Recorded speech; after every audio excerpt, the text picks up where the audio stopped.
अस्सलामुअलैकुम। तो वेलकम करता हूं मैं आपको आपके अपने चैनल में। तो आज की इस वीडियो में हम जानने जा रहे हैं लिफ्टिंग टूल्स एंड टैकल्स के रिजेक्शन क्राइटेरिया के बारे में। तो चलिए फिर वीडियो को स्टार्ट करते हैं। तो सबसे पहले हम जानते हैं कि लिफ्टिंग टूल्स एंड टैकल्स क्या चीज़ है। तो ये जो लिफ्टिंग टूल्स एंड टैकल्स हैं, खास तौर पर इनमें कई सारे जो ऐसे फैक्टर होते हैं जिसकी वजह से आप इसको रिजेक्ट भी कर सकते हो। और अब हम ये क्यों करते हैं? क्योंकि लिफ्टिंग टूल्स एंड टैकल्स जो सेफ्टी है, इसके जो कंप्लायंस है, इसको हम यहाँ पर इंश्योर कर सके। अब यहाँ पर हम कुछ कॉमन रिजेक्शन क्राइटेरिया के बारे में देखने वाले हैं। तो रिजेक्शन क्राइटेरिया की अगर हम बात करें तो सबसे पहला जो रिजेक्शन क्राइटेरिया आता है वो है विजिबल डैमेज।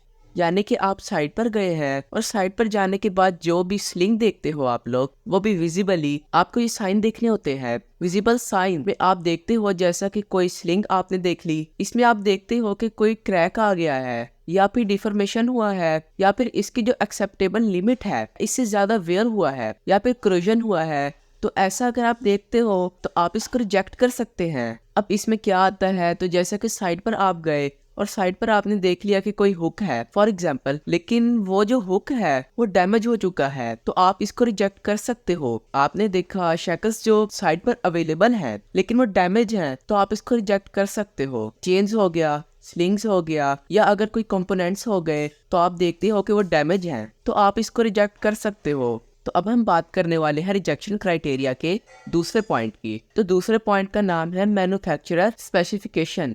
यानी कि लिफ्टिंग जो इक्विपमेंट्स है वो अगर मैन्युफैक्चरर जो स्पेसिफिकेशन है, वो जो क्राइटेरिया है वो अगर मीट नहीं करता, तो आप लिफ्टिंग इक्विपमेंट्स को वहां पर रिजेक्ट कर सकते हो। या फिर जो लिफ्टिंग इक्विपमेंट्स है इसको मॉडिफाई किया गया है, लेकिन मॉडिफाई करने के बाद जो है इसके लिए प्रॉपर ऑथराइजेशन लेना होता है। लेकिन अगर प्रॉपर ऑथराइजेशन आपने नहीं लिया है तो भी आप इसको रिजेक्ट कर सकते हो। तो मुझे पूरी उम्मीद है कि आपको यहाँ पर विजिबल डैमेज और मैन्युफैक्चरर स्पेसिफिकेशन समझ आ गया होगा। तो अब हम बात करते हैं नेक्स्ट रिजेक्शन क्राइटेरिया के बारे में कि ये क्या है।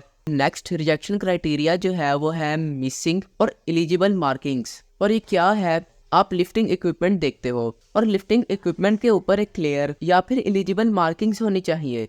मार्किंग्स कौन सी होनी चाहिए, तो जैसा कि इसके ऊपर जो है सेफ वर्किंग लोड जो है वो क्या है, वो वहां पर जो है होता है। यानी कि इसकी जो है सेफ वर्किंग लोड कैपेसिटी कितनी है वो वहां पर होती है और वो क्लियरली वहां पर होना चाहिए। जैसा कि इसका जो है सीरियल नंबर भी वहां पर होना चाहिए और अदर रिलीवेंट इंफॉर्मेशन जो है इसके ऊपर होनी चाहिए। लेकिन अगर आप देखते हो कि इसके ऊपर इंफॉर्मेशन नहीं है, यानी कि इसका सीरियल नंबर हो या फिर सेफ वर्किंग लोड कैपेसिटी, वो अगर वहां पर मिसिंग है या फिर जो है एलिजिबल है, वो मार्किंग्स होते हैं, तो इस कंडीशन में भी आप इसको रिजेक्ट कर सकते हो। फिर यहाँ पर जो नेक्स्ट रिजेक्शन क्राइटेरिया आता है वो है इनएडुकेट डॉक्यूमेंटेशन।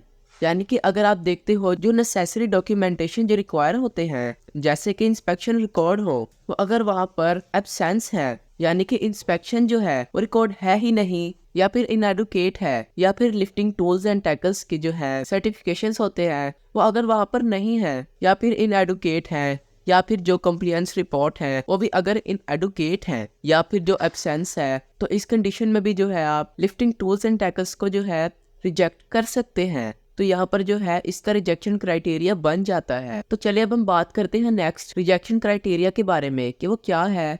तो नेक्स्ट रिजेक्शन क्राइटेरिया जो है लिफ्टिंग टूल्स एंड टैकल्स का वो है ओवरलोडिंग एंड मिसयूज। अब ये क्या है? अब जैसा कि आप देखते हो जो लिफ्टिंग टूल्स एंड टैकल्स है इसके ऊपर जो है रेटेड कैपेसिटी होती है कि ये 5 टन का है, 10 टन का है। तो जो रेटेड कैपेसिटी इसके ऊपर लिखी हुई है, इससे ज्यादा जो है मटेरियल उठाया जा रहा है, ऐसा आप देखते हो, या फिर ऐसा कोई साइन आपको दिखता है, या फिर अगर कोई एविडेंस मिलता है, या फिर अगर आप देखते हो कि इसका मिसयूज हो रहा है, इस कंडीशन में जो है आपको इस इमीडिएट को रिजेक्ट करना होता है। फिर इसके बाद का जो रिजेक्शन क्राइटेरिया है वो है वॉर्न आउट या फिर फेड कंपोनेंट्स। अब ये क्या है? तो जैसा कि आपने साइड पर स्लिंग देखी या फिर जो रॉप देखा या फिर जो आपने केबल देखा, तो इसमें जो है आपको ऐसा साइन दिखता है कि वहां पर एक्सेसिव जो है इसमें वेयर आ चुका है, या फिर इसके जो स्टैंड्स हैं, जो आप स्लिंग देखते हो तो इसके जो है ऐसे स्टैंड्स होते हैं, तो वो स्टैंड्स जो है अगर वो ब्रोकन हो चुके हैं तो इस कंडीशन में भी आप इसको रिजेक्ट कर सकते हो। अब रिजेक्ट क्यों करना होता है, क्योंकि इसकी वजह से क्या होता है, अगर इसमें स्टैंड जो है इसमें ब्रोकन हो गए हैं या फिर आपने साइन देखे हैं कि बहुत ज्यादा जो है इसमें वेयर हो चुके हैं,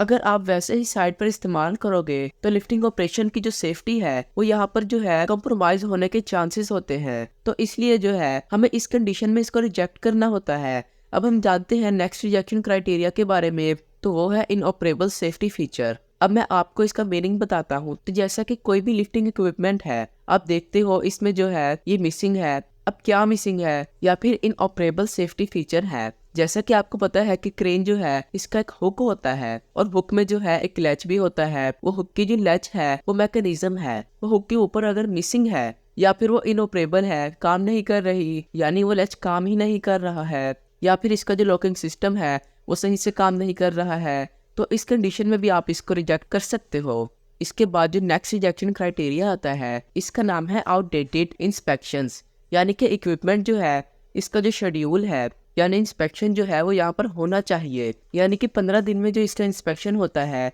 या फिर 7 डेज में जो इसका इंस्पेक्शन होता है, तो उसकी जो चेकलिस्ट है इसके मुताबिक इसका इंस्पेक्शन किया जाता है। या फिर मंथली भी जो है इसका इंस्पेक्शन होता है, इसका जो इंस्पेक्शन है वो नहीं हो रहा है, या फिर लास्ट इंस्पेक्शन की जो डेट थी वो अगर एक्सपायर हो चुकी है, तो इस कंडीशन में भी आप इसको रिजेक्ट कर सकते हो।